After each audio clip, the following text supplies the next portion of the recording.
PNS bisa mendapat bantuan kredit 500 juta. Bagi para pensiunan yang memasuki masa purna bakti dan memiliki rencana membuka usaha ataupun memiliki kebutuhan multiguna lainnya, tak perlu khawatir akan sulit memperoleh fasilitas kredit.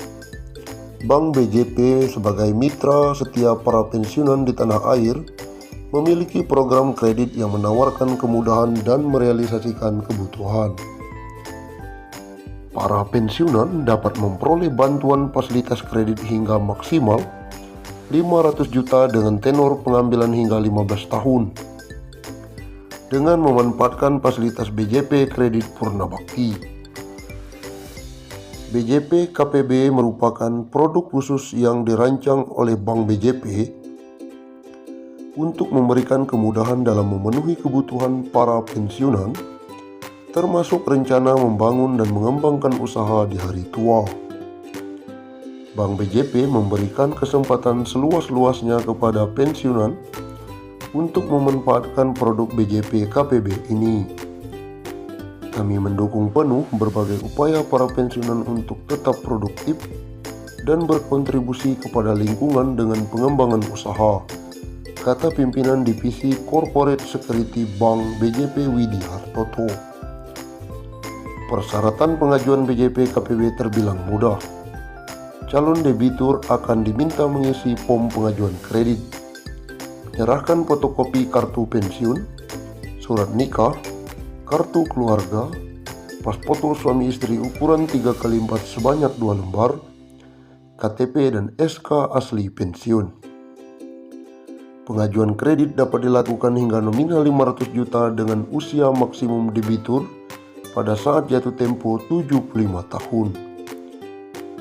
Bank BJP juga menyelenggarakan program BJP Happy, yakni promo hemat asuransi dan bebas provisi yang diberikan kepada calon debitur atau debitur existing yang mengajukan fasilitas BJP. Promo tersebut diberlakukan dari 10 Maret hingga 31 Desember 2021. Untuk setiap realisasi baru atau take over BJP, nasabah berhak atas hadiah tambahan berupa kesempatan mendapat Lucky Dive.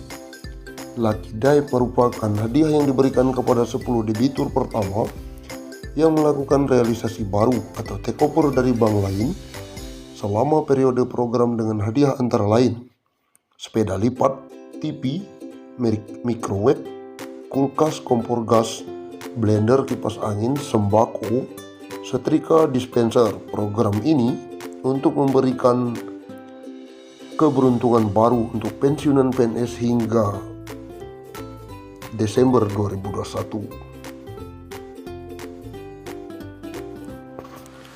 Ada perubahan sistem gaji PNS di 2022.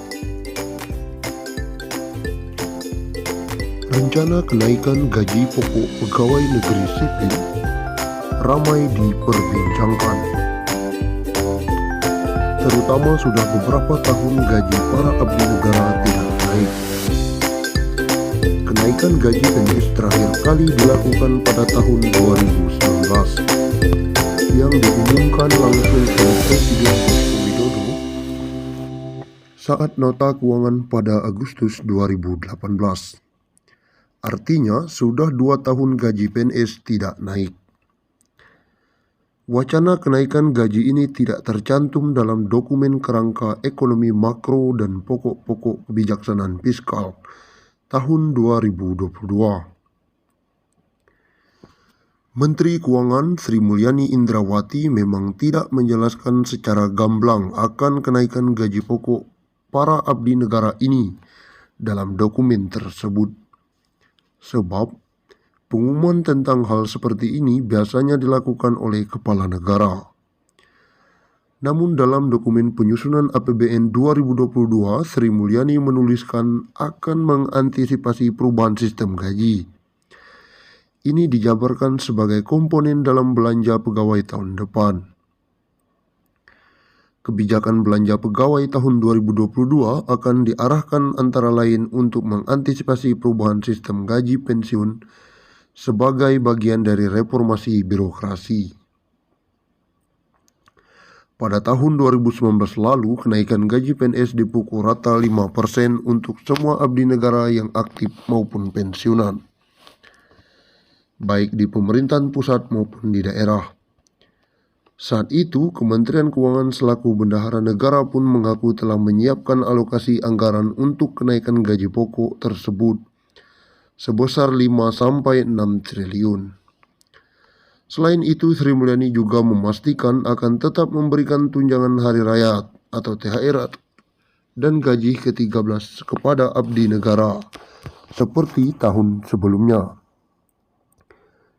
Belanja pegawai tetap mempertahankan daya beli dan konsumsi aparatur negara, antara lain melalui pemberian THR dan gaji atau pensiun ke-13.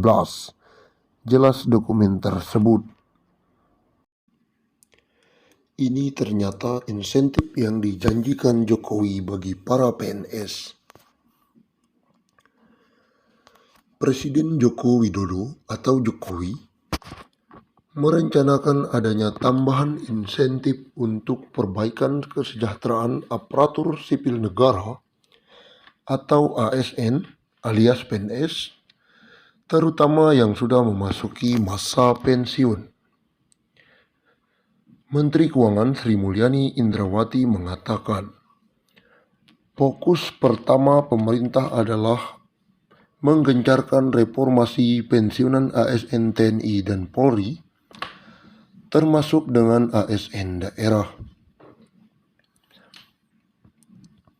untuk bisa diperbaiki dari sisi benefit atau manfaat yang diperoleh oleh ASN TNI, Polda, dan Polri, kata Sri Mulyani.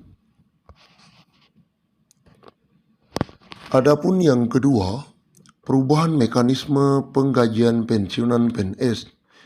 Jika sebelumnya pensiunan PNS hanya mendapatkan gaji pokok, nantinya hak abdi negara yang sudah lama pensiun akan mendapatkan insentif. Insentif tersebut berupa pemberian take home pay.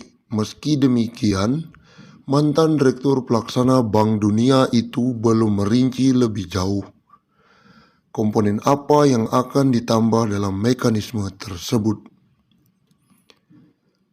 Jadi tidak hanya gaji pokok, tapi take home pay yang dia peroleh.